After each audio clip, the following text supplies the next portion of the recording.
Michael Jones adjusted his tie as the crisp morning air of Denver swirled around him. The glass facade of Crestwood Bank gleamed under the sunlight, promising efficiency and professionalism.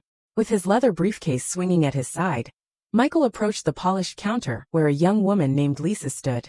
Her hair was perfectly pinned back, a picture of corporate precision. "Good morning," Michael greeted, his tone steady and polite. He slid a crisp check and a neat stack of bills through the slot. "I'd like to deposit this." Lisa's eyes flicked to the check, then to Michael. Her gaze lingered, narrowing slightly. "This line is for business clients only," she stated, motioning toward another queue where a group of customers shuffled impatiently. Michael's smile didn't waver. "I am in the right place. This is a business account deposit." Her lips pressed into a thin, disapproving line. "I'll need to see some identification," she replied curtly. Michael hesitated, not because he had an issue providing ID, but because of the edge in her tone, sharp and questioning. Reaching into his pocket, he retrieved his wallet and slid his driver's license across the counter. Lisa picked it up and inspected it, flipping it over as if searching for hidden secrets. "This your ID?" she asked, her voice tinged with suspicion. "Yes," Michael answered, raising an eyebrow. "Why?" Ignoring him, Lisa set the license aside and lifted the check like it was evidence in a courtroom. "And where exactly did you get this?" she asked, her voice laced with doubt. Michael's calm demeanor began to show cracks. "I wrote it," he said firmly. "It's from my company Apex Capital." Her skepticism deepened, the corner of her mouth curving into the faintest smirk. "And what exactly is your role there?" "I'm the CEO," Michael replied, his patience wearing thin. Lisa leaned over and pressed a button on the intercom. "Security. I might need some assistance," she said, her tone implying she was dealing with a significant issue, not a routine customer. Michael's voice was steady but firm now. "Is there a problem?" Her arms crossed, and she met his gaze with an unwavering stare. "I'm just doing my job. This check doesn't look right, and your story doesn't add up. Do you have another form of ID? A passport, maybe?" Michael blinked, incredulous. "Who carries a passport to the bank?" Lisa's lips curled into a smug smile. "I do when I travel," she quipped, her tone dripping with self-satisfaction. Moments later, a tall security guard appeared, his broad frame cutting an imposing figure. He scanned the room before addressing Lisa. "Is there an issue?" "Yes," she replied, gesturing toward Michael. "I suspect fraud. This gentleman handed me a check and ID that don't seem to match. His story doesn't add up." Michael turned to the guard, his composure intact, but his frustration simmering just beneath the surface. "There's no fraud. I'm here to deposit a check from my company account. Everything I've provided is legitimate." The guard looked between them, his posture shifting as though caught in an uncomfortable middle ground. "Do you want me to call the police?" he asked cautiously. Lisa waved her hand dismissively. "Not yet. Let's confirm the check first. It's from a company called Apex Capital. Apparently, he's the CEO." Michael took a deep breath, reining in his growing irritation. "You could save us all some time by calling the number on the check," he suggested evenly. "They'll confirm everything." Lisa ignored him, pulling a second monitor closer and typing in the check's details. Her eyes darted back to Michael. "Do you even have another form of ID? A business card? Anything to prove who you are?" Michael opened his briefcase and retrieved a sleek business card embossed with the Apex Capital logo and his name. Lisa glanced at it briefly before setting it aside, like it was a piece of scrap paper. "You know, we have policies to prevent people from scamming us," she said, her tone sharp. "You'd be surprised how often we catch people trying to pass off fake checks. You should have thought this through better." Michael's jaw tightened, but he held his ground. "Is this how you treat all your customers, or just the ones who look like me?" His words cut through the tension like a blade. Lisa froze for a moment, her confidence faltering before she doubled down. "I'm just doing my job," she retorted defensively. "You're the one acting suspicious." The security guard cleared his throat, attempting to defuse the situation. "Why don't we let her verify the check and sort this out?" Michael nodded, stepping back. "Fine. Go ahead. Verify it." Lisa's fingers resumed their dance over the keyboard, and she picked up the phone. Her tone was clipped as she spoke. "This is Lisa from Crestwood Bank. I'm calling to verify a check for $20,000 issued by Apex Capital. Can I speak to someone in charge?" Michael stood silently, his arms crossed, his expression unreadable. The room seemed to hush, the murmurs of other customers fading as curious glances darted in his direction. "Yes, I'll hold," Lisa said, tapping her nails impatiently against the desk. When the line connected again, her face changed. Her confidence wavered. her cheeks flushing as her expression shifted from smugness to confusion, and then to outright shock. "Oh, Mr. Jones," she stammered, her voice faltering as she glanced up at him. She placed the phone down with a trembling hand, her eyes shifting nervously toward Michael, yet unable to meet his gaze. "It's all verified," she muttered, her voice barely audible, almost as if the words had escaped her before she could catch them.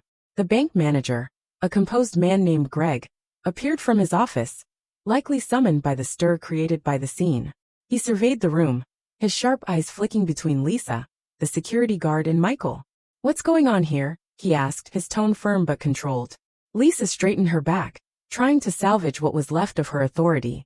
"I was just verifying a suspicious transaction," she explained quickly, her voice still shaky. "But it's all sorted now." Michael took a deliberate step forward, his voice calm yet unwavering. "What she means is that she falsely accused me of fraud, questioned my identity without reason, and treated me like a criminal. All because of assumptions she made." Greg's brow furrowed as he turned to Lisa, the disapproval in his gaze undeniable. "Is this true?" Lisa stammered, flustered. I was just following protocol. It's not my fault." Greg held up his hand to silence her. "I'll handle this." He turned to Michael. "Mr. Jones, I apologize for any inconvenience. Is there anything I can do to make this right?" Michael's eyes remained steady, his voice cutting through the tension like a blade. "I think you should take a closer look at how your employees treat people. Because this isn't just inconvenient. It's unacceptable." Greg's gaze hardened as he looked back at Lisa. "Lisa, you didn't just make a mistake. You treated one of our most important clients with disrespect and prejudice." Lisa blinked, confused. "Client," she repeated, her voice faltering. Greg nodded solemnly, pointing toward Michael. "This is Michael Jones, the CEO of Apex Capital. They're one of our largest business partners, and this bank handles millions of their transactions annually. You just accused the owner of a fraudulent check from his own company." Lisa's face drained of color. I didn't know," she stammered, her words struggling to find meaning. "I was just doing my job." Michael's voice cut through once more, firm but composed. "You weren't doing your job. You were making assumptions based on what you saw, not on what was in front of you. I gave you every piece of proof you asked for. And still, it wasn't enough because you'd already decided I didn't belong here." Lisa opened her mouth to respond, but no words came out.